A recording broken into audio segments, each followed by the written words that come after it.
আমাদের এই মিটিংটাতে স্যার এসেছেন বলে এই কারণে অসংখ্য ধন্যবাদ জানাই যে আপনারা আমরা জানি যে নেটওয়ার্ক মার্কেটিং যদি আমরা ট্রেনিং না নিই এই বিজনেসে তাহলে আমরা কিন্তু কোনোদিন গ্রোথ করতে পারবো না। আর নেটওয়ার্ক মার্কেটিং এ যদি গ্রোথ করতে হয় তো ট্রেনিং ইজ ভেরি ইম্পর্টেন্ট। তো স্যার ভাবতে পেরেছে বা আমাদের জন্য ভেবেছে, স্যার এখানে এসেছে বলে স্যারকে আমি ধন্যবাদ জানাই। ওনাকেও ধন্যবাদ জানাই, রানীগঞ্জ থেকে এখানে এসেছেন। আর সামনে যারা আছেন তাদেরকে বিশেষ করে বেশি ধন্যবাদ জানাই যে আপনারা এখানে এসেছেন। সময় খুব শর্ট, কারণ আমরা ভেবেছিলাম 12টায় স্টার্ট করবো, সেখানে আমরা স্টার্ট করেছি 12টার পর, অ্যাপ্রক্স 12:30।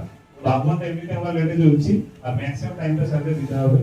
তো আজকের এই যে এখানে আমরা এসে উপস্থিত হয়েছি, আচ্ছা কার জন্য উপস্থিত হয়েছি? সকলে তো নিজের নিজের জন্য না, আমার জন্য কেউ এসেছে? রাকেশ স্যারের জন্য কেউ এসেছে না, কাজল স্যারের জন্য না, এমডি স্যারের জন্য? নো, এখানে প্রত্যেকে নিজের জন্য কিন্তু এসেছি। যদি কারো মাইন্ডসেট না আসে না থাকে, আমি বলবো আজকের পর অন্তত মাইন্ডসেট করুন যে আমরা যদি কোনো একটা ট্রেনিং বিষয়ে কোথাও আমরা কি উপস্থিত হই, তো সেটা কিন্তু আমরা আমাদের জন্য, বা আমরা যেমন ধরুন মন্দিরে পুজো দিতে যাই বা মসজিদ যাই, আচ্ছা কিসের জন্য যাই? তো আমরা কিসের জন্য যাই, কার জন্য যাই? আমরা কিন্তু ভগবানের কাছে বা উপরওয়ালা আল্লাহ, ভগবান, গড, জেসাস যেই হোক না কেন, তার কাছে আমরা যখন প্রার্থনা করতে যাই, অনলি ফর মি, আমার জন্য, তারপরে আমার ফ্যামিলি, ফার্স্ট নিজের জন্য। তাহলে আমরা আমাদের এই যে বিজনেস প্রফেশনে আছি, আমরা এখানে এসে বসি, এটা আমাদের মন্দির, মসজিদ, গির্জা ভাবতে পারেন। প্রত্যেকে এতটা শ্রদ্ধা করতে হবে বিজনেসটাকে, সাথে এই যে মিটিং সিটিং গুলোকে। আজকে এখানেও আমরা কিন্তু এসেছি অনলি ফর আমার লাইফস্টাইল, আমার লাইফ, আমার ভবিষ্যৎ, আমার ফ্যামিলির ভবিষ্যৎ, বা আমার যে স্বপ্ন, সেই স্বপ্নটাকে বাস্তব করার জন্য। এখানে কিছু মানে আমাদের মনে কিছু সুপ্ত বাসনা, কিছু আমাদের লক্ষ্য, কিছু চিন্তা ভাবনা, সেগুলোকে বাস্তবে করার জন্য এখানে আমরা কি চাইতে এসেছি, প্রত্যেকে নিজের জন্য এসেছি, যাতে আমি যেটা চাই সেটা যাতে আমার বাস্তবে পরিণত হয়। আমরা যখন কোনো মন্দির, মসজিদ বা গির্জাতে যাই, তখন আমরা কি প্রে করি, প্রার্থনাটা কি করি যে আমার যেটা প্রবলেম সেটা যাতে সলভ হয়। দ্যাটস মিন আমার যে অ্যাডজাস্টমেন্ট লাইফ, সেটা যাতে কি হয়, কেটে গিয়ে একটা ভালো লাইফে পরিণত হয়। আমার যদি ফিনান্সিয়াল পরিস্থিতি খারাপ হয়, আমরা করি না, প্রে করি না? তাহলে আমরা যখন সেখানে গিয়ে প্রে করি নিজের জন্য, তাহলে এখানেও কিন্তু আমরা একটা প্রফেশনে আছি। কারণ আজকের ডেটে money is the most important. টাকাটা আমাদের রাজু স্যার খুব ভালো বলে যে টাকা ভগবান নাই, কিন্তু ভগবানের চাইতেও কম নাই। তবে টাকা মানে যা করবেন তার জন্য টাকা দরকার। আজকে যদি এখানে কেউ এসে উপস্থিত না হয়েছে, তার জন্য দায়ী টাকা। কারণ তার কোনো একটা প্রবলেম আছে, সেই প্রবলেমটাকে সে অ্যাডজাস্টমেন্ট লাইফ তো বিলং করছে, সেই জায়গাটাকে সে ওভারকাম করে এখানেও এসে উপস্থিত হতে পারেনি। জিজ্ঞেস করুন, কেউ বলবে আমার শরীর অসুস্থ, কেউ বলবে আমার তো অমুক জায়গায় কাজ ছিল, সেই কাজটা ছেড়ে এখানে আসতে পারলাম না। তাহলে কাজ কেন? নিঃস্বার্থভাবে কেউ কাজ করে? কেউ কিন্তু নিঃস্বার্থভাবে কাজ কিন্তু করে না। প্রত্যেকে কিন্তু নিজের স্বার্থে কাজটা করে, তার পরিপ্রেক্ষিতে যাতে আমাদের কাছে কিছু আসে, কিছু আর্নিং হয়। আচ্ছা, আমরা যে প্রফেশনের সাথে যুক্ত আছি, ম্যাডাম বলছিল মাইন্ডসেট, আমরা বারবার একটা কথাই বলি, বা দীপঙ্কর বলছিল মাইন্ডসেট। স্যার যে মানে আজকে ট্রেনিংটা যে বিষয়ের উপরে আমাদের হবে, টোটালটাই মাইন্ডসেট। তাহলে ফার্স্ট যদি আমরা মাইন্ডসেটটা না করতে পারি, কোন প্রফেশন থেকে আপনার আর্নিং হবে না, সেটা যেই হোক না কেন।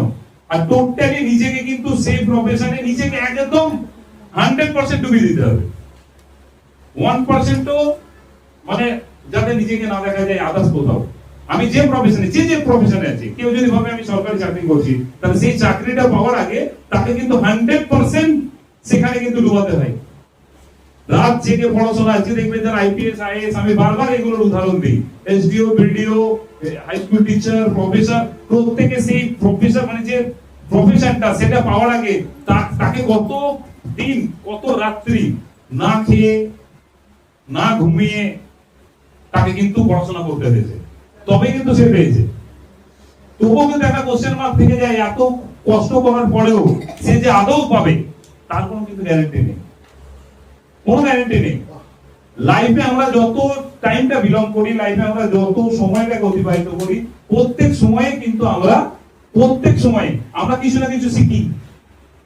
সেইখানে কিন্তু আমাদের একটা জিনিস বারবার প্রত্যেকের মানে নলেজে থাকা দরকার যে আমরা শিখলাম সঠিকটা না ভুলটা। যদি ভুল হয় তো ধন্যবাদ জানাবেন ওপরওয়ালাকে। এই কারণে আপনি বলেন ভুল হলে ওপরওয়ালাকে ধন্যবাদ জানাবো কেন? ইয়েস, ভুল থেকে শেখা যায়, ভুল থেকে শেখা যায় যে আমি ভুলটা কি করলাম।